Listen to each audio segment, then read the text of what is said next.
Jai Jai Sri Radhe, Jai Jai Sri Radhe. So this is January 1st, 2023, Rakandam.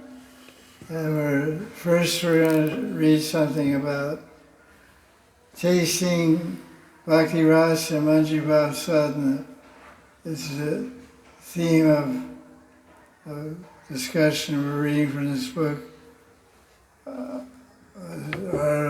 Acting as a way of salvation. And we're going to read other books also.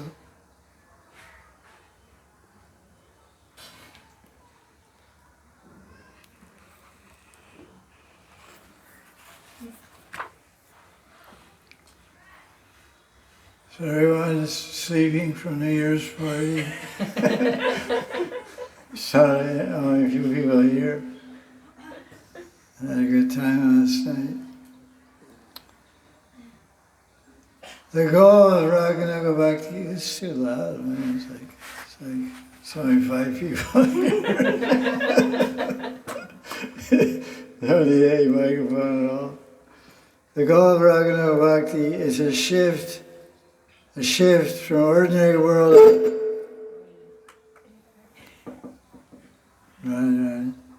From ordinary world of everyday life to the ultimate reality of Brajalila. Intentional formation of a new identity, which is intimately connected to the world of meaning as expressed as Braj. The assumption of a new identity is a crucial feature of Raganuga Bhakti. That's easier said than done. The assuming taking on a new identity is the essential and crucial feature of Raganuga Bhakti sadhana. So for millions of untold births, we've been absorbed in an external identity, material identity.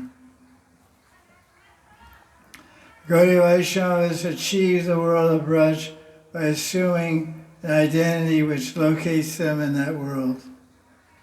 The goal is to become so totally identified with the character of Brajalila that one actually is that character.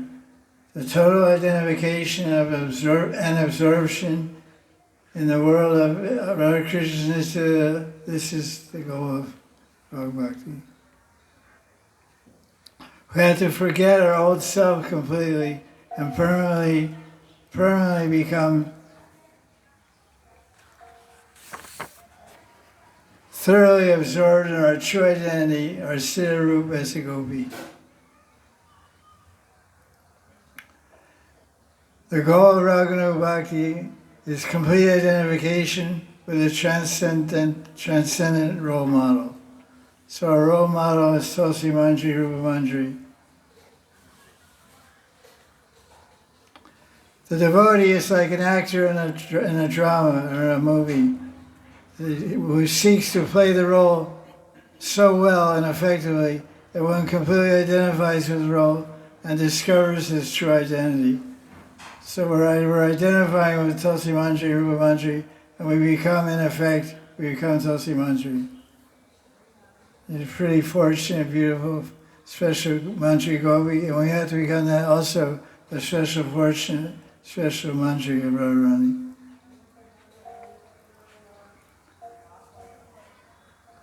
The Raganuga Bhakta does not so much spend time on trying to forget himself or herself, as opposed to discover our real self.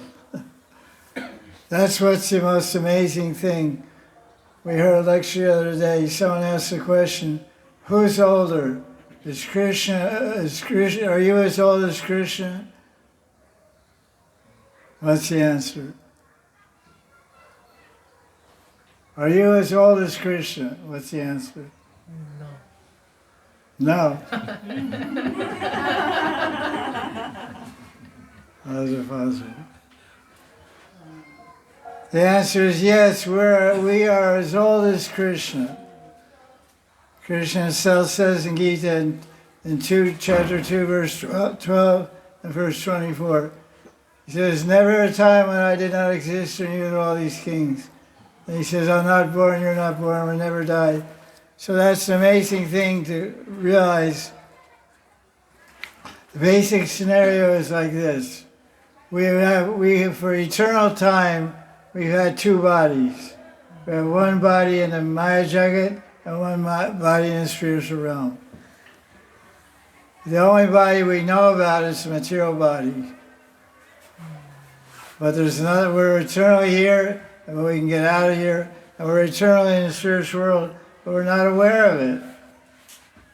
And all those spiritual bodies are there, they're dormant, not dormant, they're just waiting.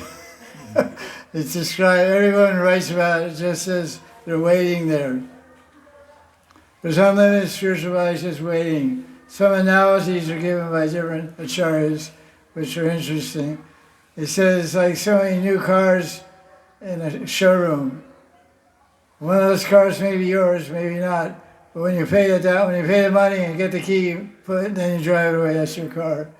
So when we get prema and we enter the spiritual world, they take us down the line and say, "There's your car. Get in it. Take it away. There's your spiritual body." So it's amazing to think I'm here. I know that. That's very obvious to me. But it's not so obvious, but it's also equally true. I'm also in the spiritual world. And it's real me, it's eternal me. And I have to get there. I have to realize that identity by a process of mercy, receiving mercy, and doing bhajan, Raganuga bhajan. So complete identification with a transcendent model. He says the goal of Raganuga Bhakti is to discover one's true self. Discovery and realization of true identity, Abhiman, which connects the Bhakti to Krishna and connects one to the world of Braj. I mean, like some people say, oh, I have to live in Europe, I can't live in Vrindavan, you're so fortunate. I said, what do you mean, you're in Vrindavan? Your Siddha is in Vrindavan, don't you see it? Can you see it? No, I don't see it. That's the problem. Vision and consciousness is a problem. You change your vision, you change your consciousness, then you're in Vrindavan. So I hope. Muralik is on the scene. So yes, I think it's right. Can't see all those shutters or anything.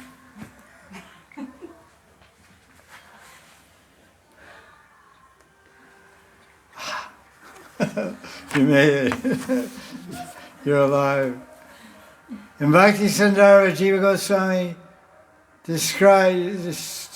describes that the idea of anuga also includes anukar. Anuga means imitation plus something else. So, here's an example. Anukar means imitation. Merely imitating, anukar. Like we say we should do anusar, not anukar. So Pudna merely imitated a nursemaid of Krishna, although her intention was to kill him, and she attained salvation. In Raganuga Bhakti, anukar is something more than mere imitation. It's something more, it's the right intention. Son? It's on. Thank you. So it's more than imitation. We're supposed to imitate Tulsi Manjari, but what is something extra is added? Intention. This is Jiva Goswami's explanation. We have to have the right intention, the intention of gaining the emotional state of the model one is imitating. In other words, we get a siddha. We have a form like Tulsi Manjari, given by Guru, revealed by Krishna. But then we have to have intention, we have to have the intention, which means we have the form of siddha, but we don't have siddha bhav. So we have to have the same intention, the same emotions and feelings of Tulsi Manjari. So as we said so many times, and Nathdas Babaji has also told us so many times, how do we understand the intentions, the abhiman, the mentality, and the feelings of Tulsi Manjari? By reading the books of Tulsi Manjari, reading the books of Raghunath Das Goswami, translating them into Russian, Italian, or whatever, and meditating on that subject and praying for their mercy. It's only by revelation, it only comes down by their mercy that we'll actually attain that bhav. Without the bhav, we can't get anywhere. So imitation includes a particular intention. We have to realize the world that one is imitating. Okay, and Raganuga Bhakti, Raganuga is the means by which the Bhakti becomes a player in Krishna's Leela. Player. That's Tulsi Manjari. Player. Rupa Goswami defines in Bhakti Ras two paths of Rag Bhakti. Imitation of amorous Bhakti, Kamanuga. The first form consists of direct sexual enjoyment with Krishna called Sambhoga Ichamai. The second is desire to share in the emotions of one of the gopis. To share in the emotions, to experience emotions. Tat bhav ichatmika. The goal of Sambhoga Ichamai is amorous involvement directly with Krishna. The goal of Tat bhav ichatmika is vicarious enjoyment of emotional experience of one of the original gopis of Braj, almost exclusively Radharani.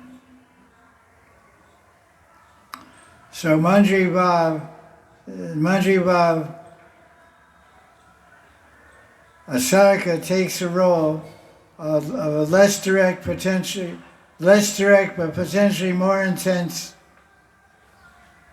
position to become a friend of one of the nayakas or yateshwaris, Radharani. Thereby, the Manjari witnesses Radharani's love affairs as a supportive spectator. That's pretty interesting.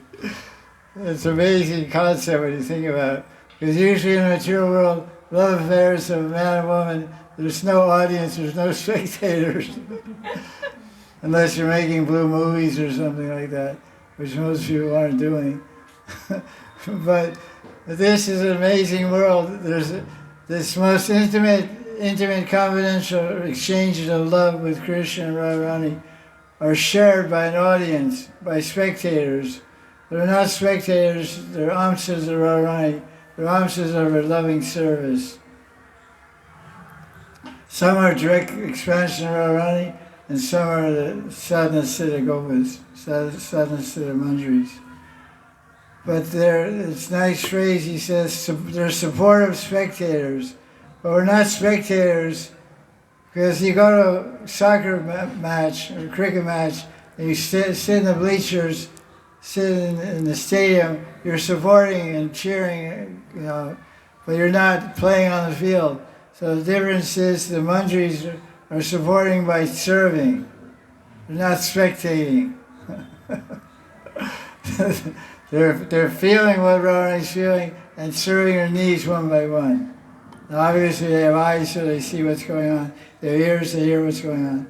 And they feel what's going on. And they experience what's going on. So the Manjaris of Radharani, they witness her love affairs directly with Krishna as a supportive servant, a dasi.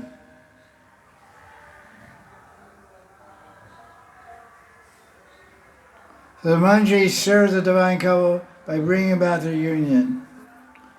You can think of it like this. The nayakas, yateshwaris like Radharani, are the principal actress, and the Sakhis and Manjaris are supporting actresses. Supporting actresses. The tat bhavichatmika Manjari Bhav is that bhakti which consists of desire to help bring about and vicariously enjoy, which is called Anumodan, the special mingling of the bodies of Radharani with Krishna.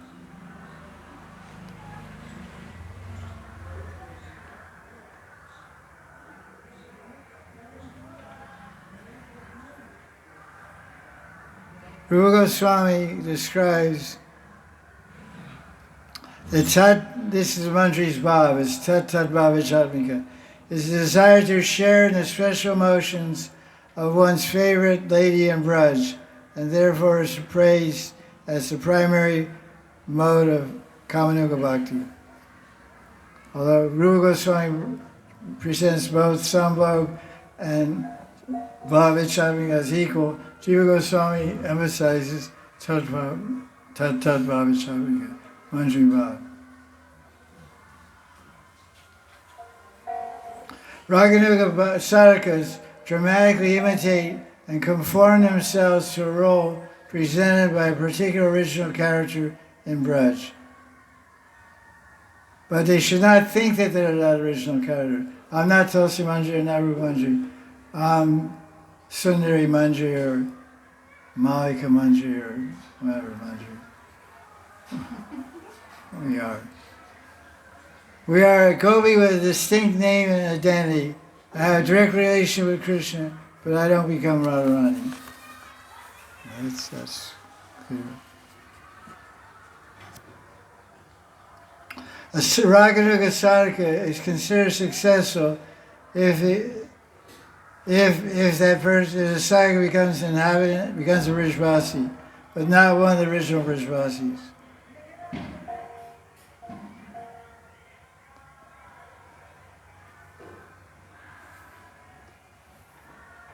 The goal of this indirect approach is total emotional identification with Radharani.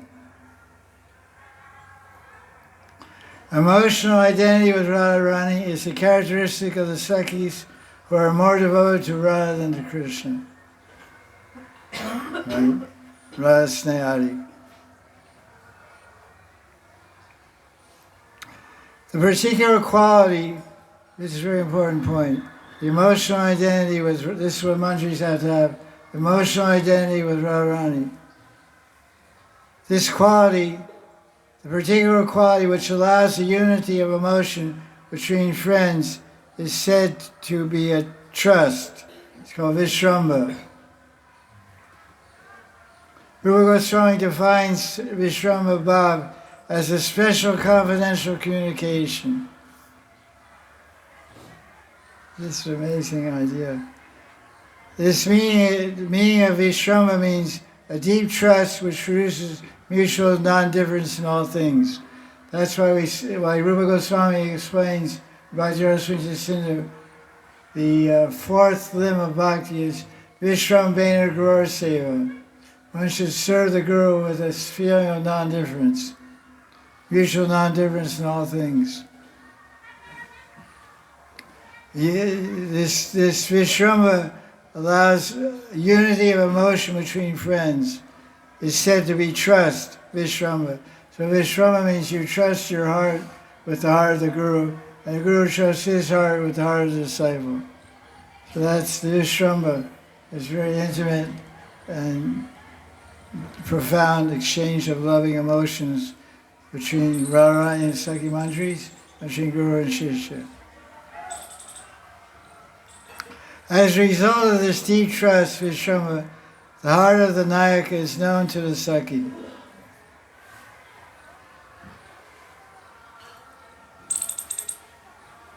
The servant of a Sakhi is called a Manjari. So she achieves emotional identity with Radharani. In this emotional communion, the Manjari shares in the Bhakti Ras Radha experiences in her relationship with Krishna. Chaitanya Charitamrita tells us that in Radha Krishna's Leela cannot take place without the help of the Sakhis. The Manjari becomes, interesting phrase you use, Manjari becomes plugged in, the Manjari becomes plugged into Radha's emotional experiences arising from her love affairs with Krishna. Since Radharani by definition is Ladni Shakti, the joyful, which means the joyful power of Krishna. That's a nice way to define Ladni Shakti, the joyful power of Krishna. What gives the greatest joy in this world? love. Loving relationship gives the greatest joy. That joyful power of Krishna is Radharani. Because he's the greatest lover of Krishna. The nature of Sakhis is the minds of the Sakhis are never preoccupied with their own love play with Krishna. They're busy helping bring about the love play of Radha and Krishna, and thereby attain pleasure millions of times greater than they would from their own direct love play. Radha Krishna's love lila is viewed and vicariously enjoyed from the perspective of a supporting actress or a Manjari maidservant. Pretty interesting subject. We'll continue more about this. Next week we'll discuss the Siddhadeha. So, thank you. So now